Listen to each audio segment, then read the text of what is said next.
Have you ever reached your breaking point in a marriage over something seemingly trivial? My wife, who had always despised lugging around keys, ditched our modern smart lock for a clunky old-school key version. He even bolted it shut during showers. Every time I returned from work, I'd have to ring her up first. Fed up, I slapped the divorce agreement on the table during a family get-together. Everyone assumed I was drunk and joking. My wife hauled off and cracked me across the face. "Am I asking too much? You promised you'd indulge me forever." I met her glare with icy indifference and let out a bitter scoff. "Aren't I divorcing you and never returning the ultimate indulgence?" "Shut your trap," Martha Potter snapped. "If I hadn't sunk into postpartum depression after carrying our daughter, I wouldn't have been this insecure. I'm not accepting this flimsy excuse for a divorce. It's absurd."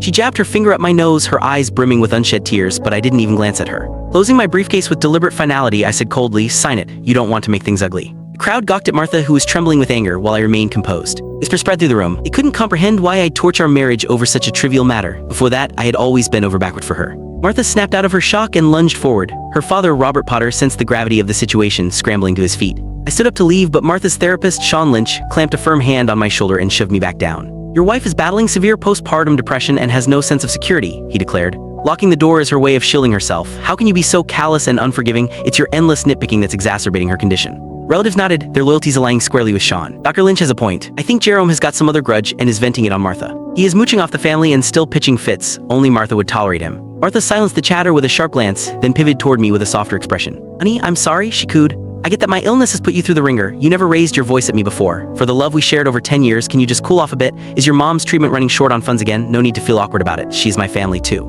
Everyone admired her humility, but their glares at me grew harsher. "Martha is battling her illness and still catering to you like this. Be grateful," Robert chimed in, leaning heavily on his cane. "We've never overlooked your mom's needs. How much do you need this time? Tell us and we'll find a way." I got the implication. He believed I was too proud to ask for more financial help, thus this dramatic ploy. I dodged Martha's outstretched hand and stated flatly, "The spark's gone. Let's call it quits." Heavy silence engulfed the room. Martha rushed forward, wrapping me in a desperate hug, her voice cracked with sobs. "Please, don't joke with me." I pried her hand off and stepped back. "I'm serious. Let's end this with dignity." She stood rooted in shock, while our infant daughter suddenly let out piercing wails from her stroller. Tuned out the chaos and started to walk away. John flung a glass tumbler at me. It crashed at my feet. John barreled toward me, shoving the divorce agreement against my chest. His face twisted with anger. "Martha sacrificed a golden ticket to study abroad just to marry you. She loved you deeply. Now that she is ill, you're abandoning her and your daughter. Don't call yourself a man."